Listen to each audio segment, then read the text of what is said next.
өте маңызды жаттығулардың бірі адамның аяғының қозғалғыштығы мықты болу керек, әрі икемді болу керек.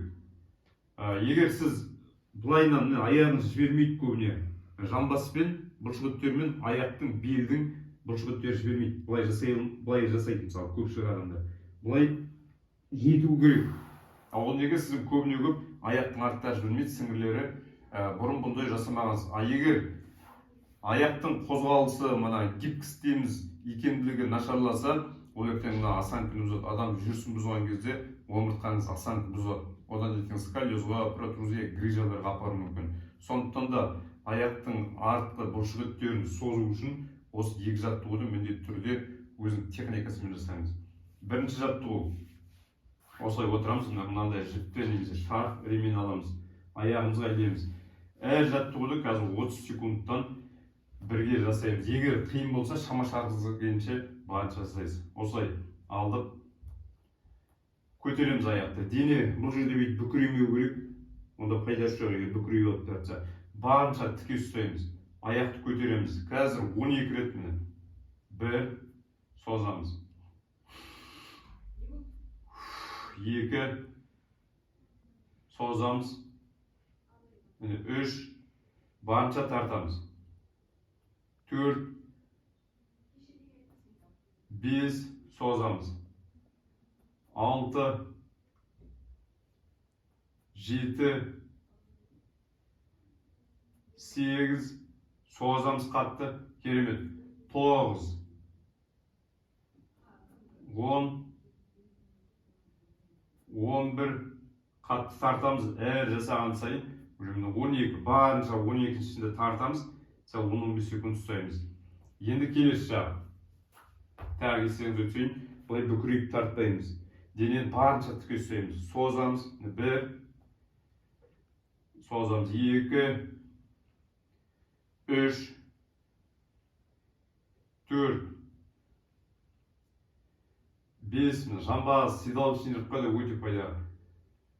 6, созамыз. 7, керемет. 8, қаттырақ созамыз.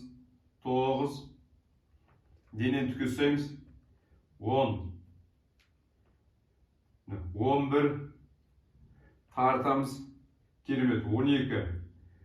Содан кейін соңында осылай созып тұрамыз. 10-15 секунд тартамыз. Жай жібереміз. Резкий движение жасамаймыз.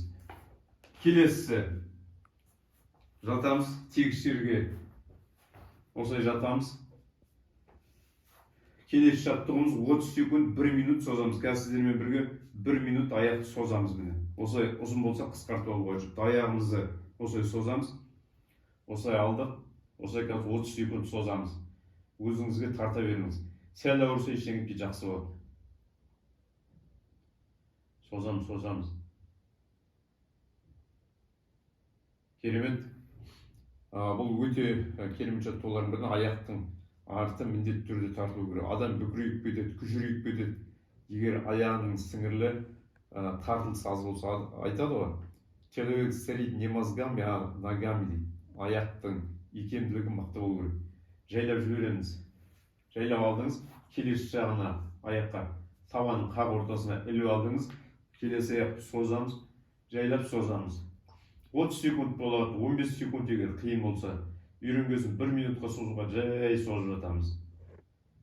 Барынша созамыз. Керемет, тартамыз.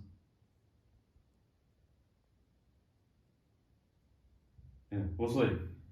Примерно 15 секунд, 30 секунд үйренгесін 1 минутқа дейін барады. Жібергенде жай жібереміз, резкий жібермейміз, жай жібереміз. Басымызды көтердік, жайлап алып алдық. Тұрғаннан соң әрдайым айтам, бір қармен тұру керек. Ұйқыдан тұрғанда да солай бір қармен. Міндетті түрде жасап тұрыңыздар, күнделікті немесе аптасына 4 рет, 5 рет жасауға болады. Көп уақыттарыңыз кетпейді. Ұнаса лайк басыңыздар, комментарий жазыңыздар. Аман болайық.